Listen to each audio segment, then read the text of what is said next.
आज हम लोग एक ऐसे शो की बात करने वाले हैं जो हर वीकेंड मिलियंस लोगों के लिविंग रूम्स में चलने लगता है, laughter chefs. Prime time family entertainment, continuous laughter tracks, lights, Glitz और कुकिंग केओस। स्टैंडर्ड पिच तो ये है कि सब मिलके लाफ कर रहे हैं, इसमें प्रॉब्लम क्या है? लेकिन अगर आप टेलीविजन डायनेमिक्स और बिहेवियरल साइकोलॉजी को क्लोजली ऑब्जर्व करोगे तो आपको पता चलेगा कि ये सिर्फ इनोसेंट कॉमेडी नहीं है, it is systematic relational aggression, यानी रिश्तों में हिडन दुश्मनी masked under a loud background score. आज हम डीप डाइव करेंगे और देखेंगे कि कैमरा के सामने क्या होता है, कंटेस्टेंट्स के नर्वस सिस्टम पर इसका क्या असर पड़ता है और हम व्यूअर्स कैसे इस टॉक्सिसिटी को नॉर्मल समझने लगते हैं। चलो रियल इंस्टेंसेस और स्पेसिफिक जोक पैटर्न्स को डायरेक्टली कॉल आउट करते हैं जो इस शो पर रिपीटेडली परफॉर्म हुए हैं। नंबर 1, भारती सिंह की body shaming and the pregnancy shield. Guest Ayesha Khan और फिल्म कास्ट की एंट्री पर भारती ने उनकी हाइट का मजाक बनाते हुए बोला, जब सारी हीरोइनें आई ना, मुझे आयशा को देख के लगा कृष्णा फिर से आ गया क्योंकि उसकी तरह लंबी है ना। आयशा अनकंफर्टेबल हो गई, अपना स्टमक हाइड करने लगी जब दूसरी गेस्ट पारुल गुलाटी ने डायरेक्टली टोका, यू शुडंट से दिस। तो भारती ने अपनी गलती एक्सेप्ट करने के बजाय जोक मारा, सॉरी आई एम प्रेग्नेंट बोलकर बात को हंसी में टाल दी। भारती कंटिन्यूअसली फीमेल गेस्ट और कंटेस्टेंट्स आयशा सिंह, निया शर्मा, तेजस्वी के facial hair, upper lip, makeup, body structure और डोमेस्टिक स्किल्स के मजाक बनाती है। नंबर 2, कृष्णा अभिषेक का classes, jabs and physical space dominance. Show पर समर जुरेल और अभिषेक कुमार के बीच वर्बल फॉलआउट हुआ जब अभिषेक को नौकर कहकर बुलाया गया और उन्हें ड्राइविंग या और जॉब्स करने वाला बोलकर ह्यूमिलिएशन फेस करनी पड़ी। कृष्णा और उनकी वाइफ कश्मीरा शाह के सामने जूनियर एक्टर्स को फाइनेंशियल स्टेटस पर रोस्ट किया जाता है। कृष्णा हमेशा दूसरे कंटेस्टेंट्स के कुकिंग स्टेशन पर जाके उनके काम, दिमाग और स्किल सेट पर कॉन्टिन्यूअसली इंट्रूसिव जैब्स मारते हैं। अंकिता लोखंडे और विक्की जैन के real life marriage conflicts, arguments और डिवोर्स रूमर्स को कंटिन्यूअसली पंच लाइन बनाया गया है। जब हम कहते हैं कि ये तो सिर्फ एक जोक है, तो आखिर टारगेट पर्सन के दिमाग और नर्वस सिस्टम में क्या होता है? आओ इस इम्पैक्ट को 3 लेवल्स पर डिकोड करते हैं।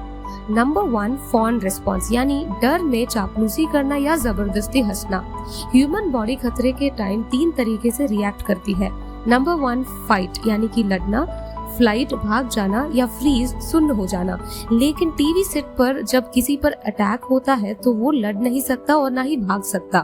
तब ब्रेन चौथा ऑप्शन चुनता है, फॉन रिस्पॉन्स, यानी अटैकर को खुश करने के लिए खुद अपना ही मजाक उड़ाना या जबरदस्ती हंसना। कंटेस्टेंट अंदर से डीपली हर्ट होता है लेकिन बाहर से उसे हंसना पड़ता है।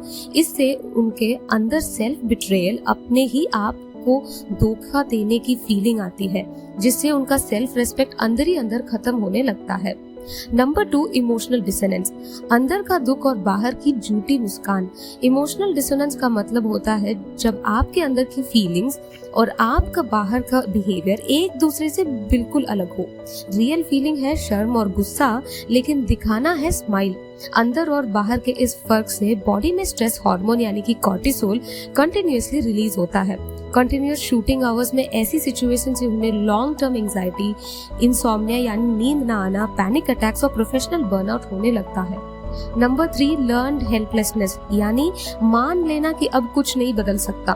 लर्न्ड हेल्पलेसनेस वो दिमागी स्टेट है जब एक पर्सन बार बार टारगेट होने के बाद ये मान लेता है कि वो चाहे कितनी भी कोशिश कर ले, वो सिचुएशन को चेंज नहीं कर सकता। यंग कंटेस्टेंट्स ये मान लेते हैं कि मैं चाहे कितना भी अच्छा काम कर लूं, मेरी आइडेंटिटी सिर्फ एक पंच लाइन है। उनका प्रोफेशनल कॉन्फिडेंस कंप्लीटली खत्म हो जाता है। जब स्क्रीन पर किसी कंटेस्टेंट के ऊपर हार्श जोक मारा जाता है और वो जोर जोर से हंसने लगता है तो 90% ऑडियंस को लगता है कि इसने परमिशन दी है, इसने माइंड नहीं किया। लेकिन आप इन 4 साइकोलॉजिकल इंडिकेटर से पहचान सकते हैं कि स्क्रीन पर फेक लाफ या फेक कंसेंट चल रहा है। नंबर 1, माइक्रो एग्रेशन, इंसल्ट सुनते ही फ्रैक्शन ऑफ ए सेकेंड के लिए ब्रो रीजन पर फ्राउन या टाइट लिप्स आते हैं जो तुरंत फेक स्माइल से हाइड कर लिया जाता है। नंबर 2, फिजिकल शील्डिंग, जैसे आयशा खान ने किया, अपने स्टमक या चेस्ट रीजन को हाथ, एप्रॉन या ऑब्जेक्ट से कवर कर लेना, सब कॉन्शियस सेल्फ डिफेंस कर लेना। नंबर 3, नॉन डुशिनी स्माइल, यानी कि झूठी मुस्कान। रियल स्माइल में आंखों के कोने पर झुर्रियां बनती है, फेक स्माइल में सिर्फ मुंह हिलता है जबकि आंखें बिल्कुल फ्लैट और पैनिक्ड होती है। Number 4, over laughter and excessive clapping. Attacker को अपीज करने के लिए जरूरत से ज्यादा तेज हंसना ताकि वो और अटैक ना करे। फैमिली और व्यूअर्स पर क्या साइकोलॉजिकल हार्म्स होते हैं? जब पेरेंट्स अपने बच्चे को टीवी पर ह्यूमिलेट होते हुए हेल्पलेसली मुस्कुराते हुए देखते हैं तो वो डीपली ट्रॉमेटाइज हो जाते हैं। जब किसी के बेटे को पब्लिकली नौकर बोला जाए तो उनके रिलेटिव्स और नेबर्स रियल लाइफ में भी उन्हें वही बातें बोलने लगते हैं। फैमिली की सालों की इज्जत टीआरपी के लिए सैक्रिफाइस हो जाती है।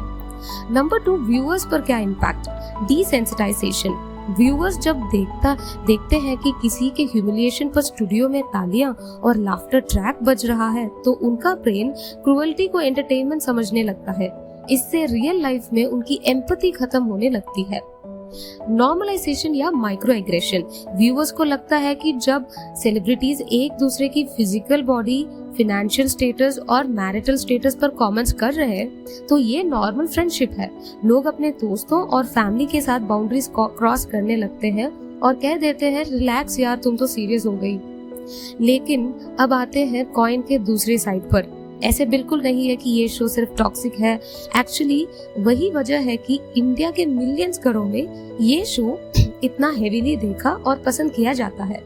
If we look at laughter chef works so brilliantly as an entertainment format, 3 चीजें स्टैंड आउट करती है। Number 1, unscripted organic chaos and real time camaraderie. TV पर रोज वही स्क्रिप्टेड सास बहू ड्रामास देखकर ऑडियंस थक चुकी थी। Laughter chefs brings genuine unscripted cooking disasters. जब करण, अली या अर्जुन आपस में कुकिंग स्टेशन पर पैनिक करते हैं, वो chaos 100% ऑथेंटिक और रिलेटेबल लगता है। नंबर 2, सेलिब्रिटीज की human side and comfort food nostalgia. पर्दे के पीछे जो सेलिब्रिटीज परफेक्ट, अनरीचेबल और ग्लैमरस दिखते हैं, उन्हें जलेबी जलाते हुए या सॉल्ट की जगह शुगर डालते हुए देखना ऑडियंस को उनके नजदीक ले आता है। शेफ हरपाल सिंह सूकी की वार्म गाइडेंस और नमक शमक वाला शो में एक बहुत ही wholesome family friendly vibe add करता है। Number 3, pure stress buster and comfort watch. एक थके हुए वर्किंग डे के बाद लोग दिमाग बंद करके सिर्फ हंसना चाहते हैं। शो का fast paced editing, vibrant set design और स्टार स्टडेड कैस्ट इसे वीकेंड का सबसे बड़ा स्ट्रेस बस्टर बनाता है। इसमें कोई डाउट नहीं है कि शो का फंडामेंटल इंटेंशन फैमिलीज को एक साथ बैठकर खुश करना है।